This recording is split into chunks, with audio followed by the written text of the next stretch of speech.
என்னை ஆட்கொண்டவரும் நான் சேவிக்கிறவருமான ஆண்டவராகிய இயேசு கிறிஸ்துவின் நாமத்தினாலே அன்பினல் வாழ்த்துக்கள். கிறிஸ்து இயேசுவுக்குள் மிகவும் பிரியமான அன்பு சகோதர சகோதரிகளே, நீதிமொழிகளின் புத்தகத்தில் 20வது அதிகாரத்தில் 21வது வசனத்தில், ஆரம்பத்திலே துரிதமாய் கிடைத்த சுதந்திரம் முடிவிலே ஆசீர்வாதம் பெறா. சில குடும்பங்களை நம்ம பார்க்க முடியும். ஓயாத சண்டை சச்சரவுகள், கணவன் மனைவிக்குள்ள, மாமியார் மருமகளுக்குள்ள என்று சொல்லி சண்டை ஏற்பட்டு கொண்டே இருக்கும். இப்படி பலதரப்பட்ட வகையில் சண்டை சச்சரவுகள் எழும்பிக் கொண்டிருக்கும். உடனே இதில் பல பேர் எடுக்கிற தீர்மானம் என்ன? நான் பிரிந்து போய்விடுகிறேன் அல்லது தனி குடித்தனம் போய்விடுகிறேன், இந்த குடும்பத்தோடு கூட நம்மளால் சேர்ந்து வாழ முடியாது, இந்த மனுஷியோட நம்மளால் சேர்ந்து வாழ முடியாது, அதுக்கு நம்ம தனியாகவே இருந்துடலாம் அல்லது தனி குடித்தனம் போயிடலாம் என்றெல்லாம் சொல்லி சில பேர் முடிவெடுக்க ஆரம்பிப்பார்கள். அருமையான மகளே, இன்றைக்கு உன் குடும்பத்தில் ஒருவேளை உன் மாமியார் மெய்யாகவே உன்னை கொடுமைப்படுத்தி கொண்டிருக்கலாம். அது உனக்கு ரொம்ப நல்லா தெரியும், மற்றவங்களுக்கு நல்லா தெரியும். ஆனால் அதனால் உடனே நீ என்ன பண்ணாத, உன் கணவன்கிட்ட காரியங்களை சொல்லி ஒரு தனி குடித்தனம் போக வேண்டும் என்று சொல்லி உடனே ஒரு தீர்மானத்தை எடுத்து விடாதே. ஒருவேளை நீ நினைத்த காரியம் உனக்கு கைகூடி வந்து விடலாம்.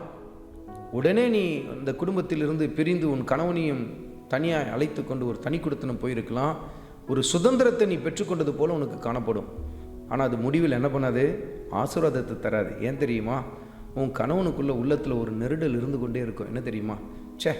என் பெற்றோரை நீ அட்ஜஸ்ட் பண்ணி போலையே, என் தாய் தகப்பனுக்கு நீ செய்ய வேண்டிய காரியத்தை செய்யாமல் போயிட்டியே, அது மனசில் அவருக்குள்ளே எப்பொழுதுமே இருந்து கொண்டே இருக்கும். அந்த இடத்தில் அந்த அன்பு அந்த இடத்தில் தணிந்து போவதற்கு அது ஏதுவை உண்டு பண்ணிவிடும் பாருங்கள். ஆனால் நீங்கள் கர்த்தருடைய நேரத்துக்காக பொறுமையாக காத்திருந்தீங்கன்னா நிச்சயமாக உங்கள் குடும்பத்தில் உங்களுக்கு பிரச்சனையை கொடுத்து கொண்டு இருக்கிறவர்கள் மனம் திரும்புவார்கள் அல்லது கர்த்தருடைய நியாயத்தீர்ப்பை அவர்கள் சந்திப்பார்கள். நீங்கள் கர்த்தருக்காக காத்திருந்து பாருங்கள். உடனுக்குடன் தீர்மானத்தை எடுத்து பிரிந்து போயிடுறேன், தனி குடித்தனம் போயிடுறேன், இவன் எனக்கு வேண்டாம் அப்படின்னு சொல்லிட்டு பிரிந்து உடனே போயிடாதீங்க. உடனே நீங்கள் வெளியில் வந்த உடனே ஒரு சுதந்திர காற்றை பெற்றுக்கொண்டது போல உங்களுக்கு காணப்படும். ஆனால் முடிவில் அது உங்கள் வாழ்க்கையில் கொடிதான ஒரு புயலாய் வீச ஆரம்பித்து விடும் பாருங்கள். அருமையான மகனே, அருமையான மகளே, கர்த்தருடைய நேரத்துக்காக பொறுமையாய் காத்திருங்கள். கர்த்தருக்கு காத்திருக்கிறவர்கள் வெட்கப்பட்டு போவது இல்லை. கர்த்தர் அவர்களை கைவிடுவதே இல்லை.